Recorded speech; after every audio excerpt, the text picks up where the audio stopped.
and welcome to the Lighthouse. My name is Mari Cortano, and today I'm here with Zeanne Lopez, who has an incredible story, and she's going to share with us how she collapsed. She had a total collapse at the age of 45, but there is a lot of background before that happened, and there is even more after that. So I'm really excited to have you. Welcome, Zeanne. Thank you, Mari, for having me. I think that what you're doing is extremely important. When we share our stories, we get to heal people. We become vessels of healing for other people. I think that people like us who have suffered deeply have X-ray vision into the suffering of others. So we get to turn our pain into power. So thanks for the invite. And I'll tell you a little bit about me, and I hope anybody listening can maybe relate to some parts of my story, maybe not all, but some, and hope that it helps you to have hope and healing in your lives. You know, I've been, coaching women for about 10 years now, and it's been my greatest joy. I always say that joy is obtained when you transcend the self and give yourself away. So that's what we're doing today. So I'll just give you a little bit of background. Won't go into too much detail because the story would be too long because, I'm almost 60 years old. It's a long story. But I think I have a story that is sad at times. It's difficult to hear, but it is part of my story. But at the end, we'll get into the triumph and how that can give people hope. That's the flow. So why don't you start to walk us a little bit from your childhood onward until to that point where you found yourself on your knees or you had that total breakdown, total collapse. So tell us what brought you to that point, and then that was the lowest point, and then you can tell us about the rest of your journey. Yes. I came to the United States when I was 1 year old. I was born to two alcoholic parents. So my childhood was pretty chaotic. There wasn't a lot of presence in our home. There was some love. I would say that my father gave us some love and my mom did too. But, they did the best that they could with what they had. And they were also parents who had trauma. My father was a very abusive man. And I'm not here to really talk bad about my father per se, but because he's already passed away and I forgave him. But it is part of my story. I am a child abuse survivor. My father was very abusive, especially with me because I was the oldest and I was a bit rebellious too. So me and my sister went the opposite way. My sister was very obedient to my father because she was terrified of him. And I went the opposite way. I was very rebellious and against his ways. So I remember getting beat pretty bad, I hate to go into war stories, but again, I say it so that other people can relate. I remember I used to go to school with long sleeve shirts and pants so that people couldn't see my bruises and my cuts, that I would have on my legs and my arms from the beatings that I got from my father. And it could be for really simple things, for not getting a good grade, for letting the dog in the house. One time I got the worst beating of my life. And I can still remember some of those beatings very vividly, very, very vividly. And I remember something that really stayed in my mind besides the beatings. I remember my mother looking at my father one time and saying, "Why don't you love her?" And that is an impression that has been left in my mind forever. She asked him, "Why don't you love her?" And he didn't answer. I do believe, and I know it sounds crazy, that my father loved us. Yes. He was the one who ran to the hospitals. He was the one who went to the pharmacies. He's the one who would get us go get McDonald's when we wanted to. He tried to love us the best that he could, but he thought that kind of discipline would somehow make me a better person. I don't know, but so what happens is, so anybody that can relate to a childhood like that, and it doesn't necessarily have to be that bad. It could be verbal abuse, spiritual abuse.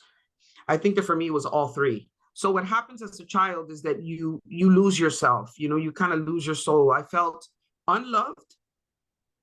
I felt worthless. And I felt like I didn't deserve anything good. That's kind of the message that my father sent to me. as a young kid, as a young child. You're thinking to yourself, why am I being treated this way? It must be because I'm not any good. It must be because I'm bad. It must be because God didn't love me. So anyways, that is part of my childhood. And so the tragedy, not so much is the child abuse. I think that the tragedy of my story is that I took that narrative about myself and I took it on to the world. Yes. So I went out and I got married and I had children. You can imagine what it is to be a mother full of trauma, extremely neurotic. I was not present with my children. And I could talk about these things today, but that was very painful to talk about before. Yes. I've been, doing this a long time on my journey of healing and spirituality. I took that on to my life. And I always say, when you don't transform, you transmit. I've heard that plenty of times, and I love that saying. Beautiful. And I transmitted that on to my marriage, to my children, to my family, to my friends. I was really incapable of having relationships with anyone, because what am I going to give you but trauma and pain and chaos, right? You felt lost. You didn't know yourself. You said you lost yourself. You lose yourself. You lose your voice. So of course you didn't know what to give. You didn't know yourself. Right. Yeah. So the only thing that I was going to give you, anybody that was in 10 feet of me, was going to get not a very good vibe, let's say. We talk a lot about, vibes and energy and stuff. So that's a very painful part of my life, to know that as a mom, I was not present. I did the best that I could with what I had. I mean, I raised my children on my own. I got divorced. Not a shocker, being, the person that I was. I also, did a lot of things, or didn't do a lot of things that I should have. I think sometimes my story is more about what I didn't do, right? Yeah. And I affected my children, I affected my family, I affected everyone around me.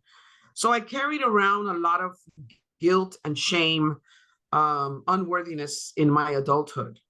So you can imagine that my life as an adult wasn't really going the way that God wanted it to be, because I think that God wants us all to be happy, and I think we all deserve to be happy, but I never thought that I deserved that. Of course. So in my early 30s, I was already divorced, and I started drinking heavily and dabbling into drugs too. And that kind of took off. Remember that I said that both my parents were alcoholics. So I kind of had that already, in my genes, right? So as my alcoholism progressed, things just started to get worse and worse. I knew for a long time that I had a problem. I knew that for a long time that I had a serious drinking problem. Normal people didn't drink the way that I did. Getting myself in trouble when I went out. Again, I won't go into too much detail, but I got myself in trouble a lot. Yes. And my children also suffered some of that, watching their mother kind of deteriorate and destroy her life. So how old were your children at that time? My kids were in their teens. When I was at my worst, they were in their teens. So very impressionable years, very, very impressionable years. So at one point, I remember my sister called me. She said, the kids are going to come with me. And they don't want to be with you anymore. You need to go get a recovery. You need to go get better. And that was one of my bottoms. That was really one of my bottoms. Yeah. And then shortly after that, I had told you before, I was at a Christmas party. I was in a total blackout. I was so intoxicated. I tripped over a deep fryer. My whole arm went into the deep fryer. I fell. It went on top of me.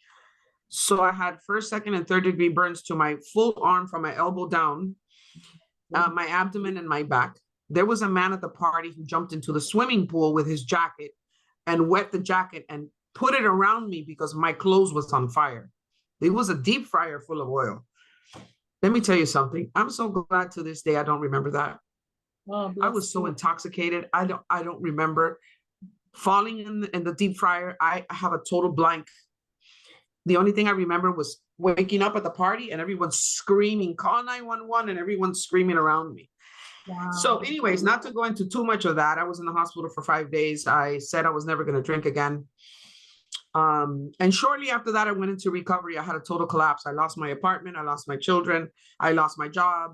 I had absolutely nothing left when I was in the hospital. Zero. And I remember my sister crying at my bed and saying, what are you doing? You almost killed yourself. You know, what, you got to do something, you know. So shortly after that, I went into recovery. So you made I a really decision. think that, What did you think in those moments when you were in that low moment in the hospital? Obviously, you realized I lost everything. What went through your mind, through your heart, through your soul? How did you make that decision? What was the tipping point? I think that I had a couple of bottoms. And for people who is in addiction or alcoholism, they understand that. We have a couple of bottoms. So I had a bottom when my sister called me about the children, and then I had another bottom when I got burnt. And of course, and in those moments, you're thinking, what have I done with my life?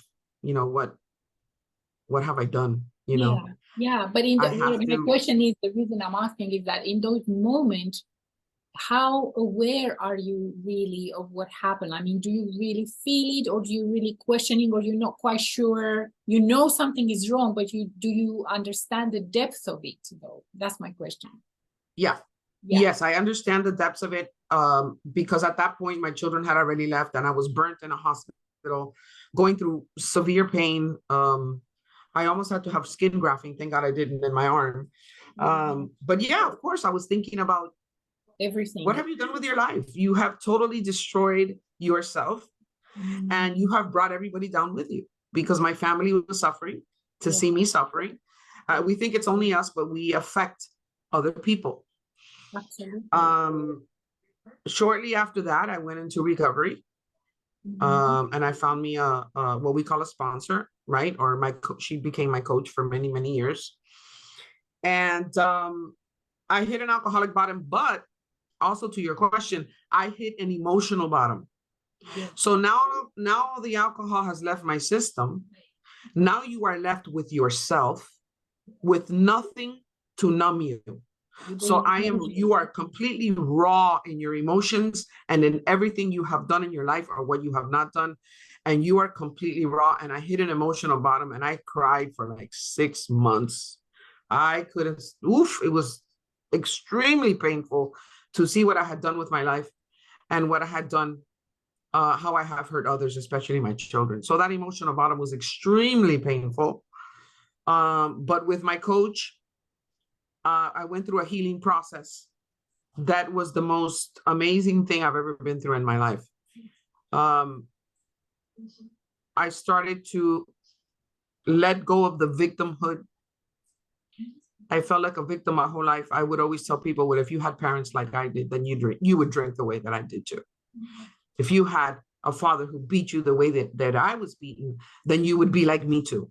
I was a very angry person, very, very angry. But I let go of that victimhood little by little through my spiritual journey. You know, and I always say that, at least for a lot of us, profound change is found in total collapse. And when I went into recovery, I was in total collapse. I was completely empty and completely broken. I had no God in my life. I had no spirituality, didn't know what that was. But in total collapse is where you find profound change, right? It's like being in a valley and you're looking for higher ground. Before harmony, before balance, there has to be chaos, especially when you are avoiding those painful emotions, because for you, it was a coping mechanism. People who are alcoholic are deeply hurt. They're in pain. They're in deep pain. This is what I believe, and this is what I know. They're in deep pain, and they're just trying to cope with that pain. This is what this is. It's not like something to point or shame. It's people who are in deep pain, and you are here to tell exactly that story. You are in such pain that it was your only way to survive and to bring that balance, to stay alive, if you may.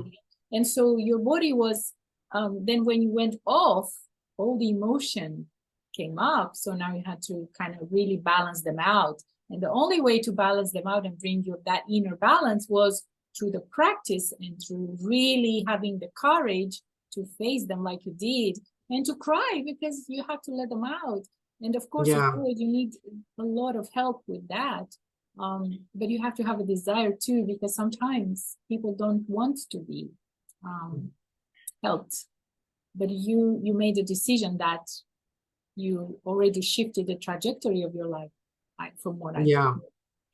You know, and hitting those bottoms, or what I call my total collapse, is so necessary in so many ways. We look for higher ground when we're in that darkness. We look for God in that darkness. We look for the light in our darkness. And what a better way to find your courage if it isn't in those hard moments. If we never had hard moments, we would never get to highlight our courage. And this is where I found my courage for the first time in my life. You know, even though I'm not a religious person, you know, I like to say that the resurrection of Christ, it should be a representation for us to rise to the occasion, and rising to the occasion in these moments that we are in such darkness. That we are in such darkness. This is where we get to show our light when we are in the darkness. How do we bring light? We bring our light. So anyways, I did go into recovery, and I went through a beautiful journey of a spiritual awakening. And I know that there's a lot of buzz around that. What is a spiritual awakening? And the only way that I can describe it as a spiritual awakening is breaking down the walls of perception and programming that holds us in servitude of our ego. That is a spiritual awakening, my friend. And I have had a profound spiritual awakening. I have become extremely close to God through meditation and prayer and helping others, extending myself.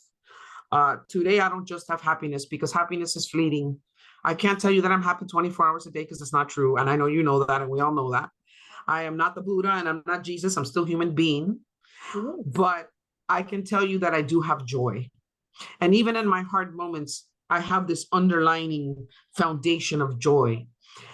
And, you know, every time you feel peace and joy in your life, you have stepped into the portal of eternity, because the hallmark of eternity is peace and well-being. So for anybody who's listening, those moments of grace that I now chase every day of my life, I didn't know what that was before. Now I chase those moments of grace when I'm sitting by the ocean, when I look into my grandchildren's eyes, when I'm working with another human being like you. Those are moments of grace that you are going to chase for the rest of your life if you embark on this spiritual journey. So that's all I have to say. That's kind of my story, and I'm sticking to it. That's And today I have purpose.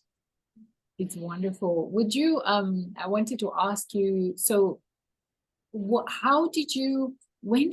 that moment when you started to see that your life was shifting? Because obviously there was a lot of pain, like you said, for 6 months you were crying and everything came out, and then you had help and you embarked in this journey, and you beautifully summed it up. Would you want to share with me and with everyone who's listening, like, when was that time when you felt like things are starting to shift, like the light is more present than absent, like, because obviously it took a while for things to shift, right? It didn't shift so easily. So what was that moment when you felt like, oh my God, okay, my life is changing, this is a new life, right? Yeah.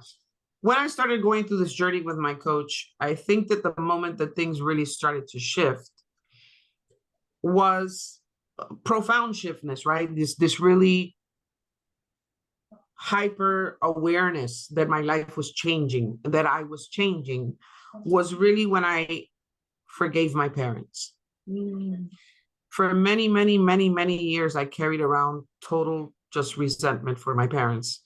And when I started to work with her, she told me, if you really want to be free, we have to work on letting that go and forgiveness. And it was very, very difficult for me.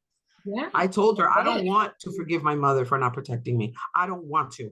And I would tell her that way. I was so angry.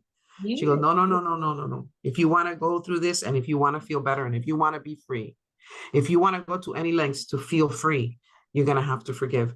And so I went through that process of forgiveness with my mother, sitting down and talking to her, sitting down and talking to my father. They were both very sorry. They were both very regretful. And So that you helped me a lot. actually spoke to them. You actually, they were still alive back Yes. then. Yes, Major. I That's did. major. And then the biggest part of this was forgiving myself. That was last. That was last. Yeah. Forgiving myself for not following my dreams, for not becoming the woman that I wanted to become my whole life, for not being the mother that I always dreamed of being.